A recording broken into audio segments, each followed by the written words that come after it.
you've been going to honor for all of us Pistons fans, and I dearly appreciate it. So I just want to give you the floor real quick as we start the show. And I just want to say, if you got a message to send out to Knicks fans, what's that one thing the Knicks fans just got to hear right now? What is it?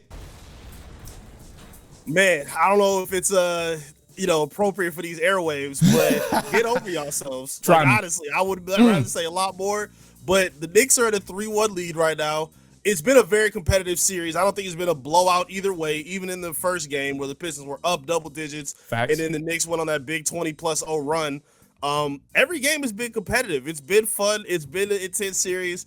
And the Knicks fan base on social media, Twitter specifically, is crashing out because Jalen Brunson is being called a flopper and Piston fans are having their own viewpoints about what's going on. I'm a beat reporter for the team at clutchpoints.com, but I'm also a diehard fan of the team. Even if I'm a fan, it doesn't, step over my objectivity and professionalism in my job. But I still feel like I can, represent the fan base to the best of my abilities. And I feel like they have nothing to be ashamed about. Pistons fans, again, they fought all series. It's been a good fight thus far. And I don't really give a damn what the Knicks fans have to say about what they're saying right now. Hold on, Eric, because you over here, you talking like it's over, bro. Yeah, no. You know, Pistons in 7. Pistons in 7 until it's over with. It's Pistons in 7. Of course, it ain't none. I'm dying on that here. I had him at 6. I had him in 6 too, but hey, things happen and it's all good. I ain't gonna lie. Here's what I really think is gonna happen, and it sounds a little crazy, but I need my guy. I need Commissioner Adam Silver to really just show. He's the commissioner of the league, and I need him to do his job, bro. Put some calls in, and I ain't saying you got to cheat, but all I'm telling you right now is that between this Knicks and Pistons series, the league owes us one. The league owes the Pistons 1 game off of that, bro, because the way Game 4 ended is just unacceptable. I personally couldn't come to terms with it. I still can't come to terms with it because it was unacceptable. I know it was a physical game, all game, and I'm cool with that. I'm cool with the way it was going on, but when you got to be consistent with the whistle. If you call in one thing for one player, you got to call it for everybody, bro. And all I think I seen you tweet it actually. It's just like if that happens to Brunson with 3 seconds left, they're blowing the whistle 10 times out of 10 without a doubt.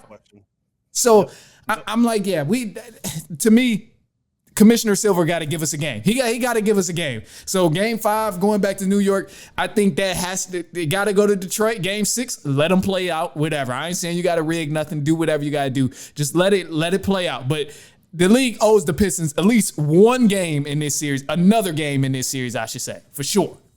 Yeah, I like the way you said, at least be consistent. And that's all I've cared about. I don't even like the narrative where they say, it's more physicality allowed in the playoffs, or superstars are allowed this, or such and such is allowed this. It should be consistent down the line for everybody. Facts. So if there are Knicks fans that are upset about Game 2, remember I think where they tied the game just before the Pistons took the lead back, where Josh Hart had to dunk, he gets fouled by Jalen Duren. They had a lot of pushback on that. Mm-hmm. If you're upset about that, I totally agree and understand. I'm not arguing that at all. I want consistency across the board. You shouldn't be overdoing calls for Brunson. Don't overdo calls for Cade Cunningham. Everything should be consistent across the board. And like you just said, there's no way if Brunson or any other star, was Cat, whoever else, shoots that shot in the corner that Tim Hardaway shot and they don't blow that whistle. There's no chance that happens. And then you come back with the report afterwards saying, what does that do? Like, what is the point of you releasing that if it's not going to change the result of the game? Like, I don't like that at all, bro. Dog, that's a slap in the face right there. That is just a slap in the face. You missed the call in the game. We trying to get you to look at it, review it, do whatever you got to do to just understand you made a mistake and giving them the regulation play.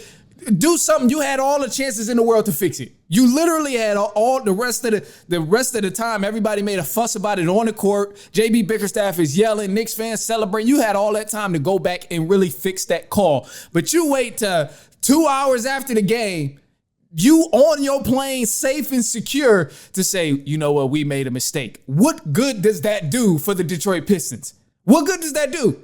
You know what? I was like, hell, line everybody up, bring them back to LCA, and let Tim Hardaway Jr. shoot these damn free throws that y'all missed. If you want to admit it now, no, get him back on the court and let him shoot these damn free throws, and let's see how this game plays out. And that's exactly why I say Pistons deserve at least another game coming into Game 5. I know it sounds soft. I know it sounds like whatever, but nah, bro, the league messed up on that. They admitted that they messed up on that, and there's literally nothing you can do to get that game back. So what do the league need to do? Give them Game 5 in a subtle way. I'll put it that way. Under the table. Yeah, just slide it under the table a little bit. So look, that brings me to my thing. Now I'm looking at these games. I've been watching all this series and stuff, and I can't help but to notice out of all the games that the Pistons won, or out of all the games that the Pistons lost, there's been one where they lost more than 6 points. Obviously, they lost Game 1, and that one was by the largest majority. But ever since then, they've lost by less than 6 points. They've been neck and neck. What is it that the Pistons just got to do to close this game out? They got to find a level of consistency. I mean, even if you go back to the last game, played really bad in the first half up until the end of that second quarter where they really turned it on. I think Tobias had an and one. Yeah. They got a couple of stops and they really turned up their defensive energy, and they found a lot better cohesive, system on offense as well. Third quarter they played, I think, was probably one of the best quarters they played as a team all season long. And again, I'm gonna be fair and objective. Let's do it. I think that last shot was terrible, but I'm not gonna, pin it down to that's why they lost the game. Yeah. You're up double digits. You cannot let Brunson get as hot as he does in the fourth quarter. Preach. You cannot let them come back after that third quarter. One thing that they did that really made me mad, and this is something that I think they need to focus on even more. Cat had 4 fouls early in the third, bro.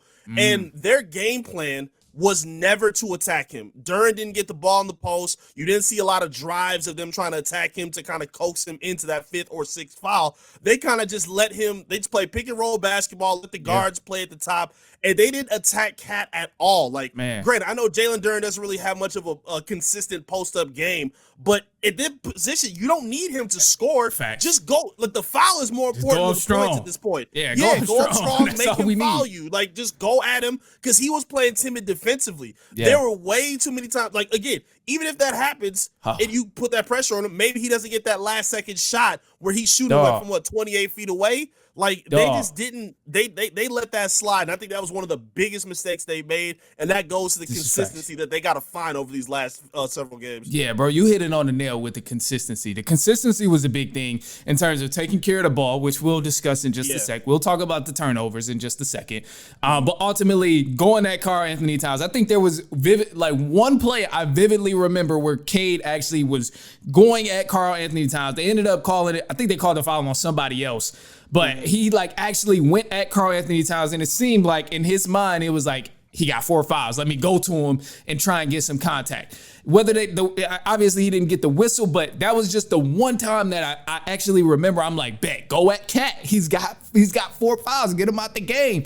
But I think of that, and I'm like, okay, all of that, the magical shots and all of that stuff Cat had at the end of the game could have been avoided had they just went at Karl Anthony Towns.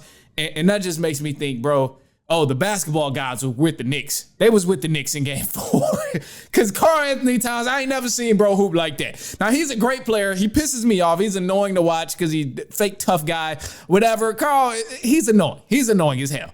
But I can't sit on here and say that Karl Anthony Towns is not a good basketball player. He's a phenomenal basketball player. But the damn shots he made is not shots he's making 2 times in a row. Hey, hell no. To fade away from behind the backboard, what are we talking about? I pull up 6 steps from behind a 3-point line in front of 3 people? Hell no. I'm not allowing it. The basketball guys was with the New York Knicks in that game. But again, to your point, it could have all been avoided had they just went at Karl Anthony Towns when he had 4 fouls. Yeah, he's been hitting some unbelievable shots. And yeah, to his credit, and to the Knicks' credit, all in general, their stars have absolutely risen to the occasion. OG Anunoby had a really good Game 1. Brunson's been strong really all series long. Cat is playing like he's heard all that talk, where Facts. people have been talking about his playoff numbers versus regular season numbers, his toughness, his defense. He's made a lot of plays where he silenced a lot of that, and I will absolutely be with you and give him credit. But yeah, that behind the backboard shot, the deep one, with under a minute left. Come on, man. He hit some backbreakers to kind of put the Pistons behind the where. So it even to make it a little more objective, like Clutch Points does, we do our award predictions before the season starts. I predicted Jalen Brunson to win MVP. So I ain't got nothing against the team. I have respect for the Knicks and the players that are on that roster. I gotta let Knicks fans know this. Knicks fans, they about to get on your ass. They gonna cry because they slipping up all the clips and everything. Put that on. I have respect for Jalen Brunson, but he is a flopper. Cat doesn't always play the best, in playoff situations, but they are playing good basketball right now. We'll give them credit. And even to that credit, it's still only giving them wins by single-digit margins, if we're being fair. So this is true. It's still been a competitive series either way. And, the Pistons shouldn't have anything to hang their head about. Again, it's not even over anyway, so let's keep it going. It's Pistons in 7 at the end of the day.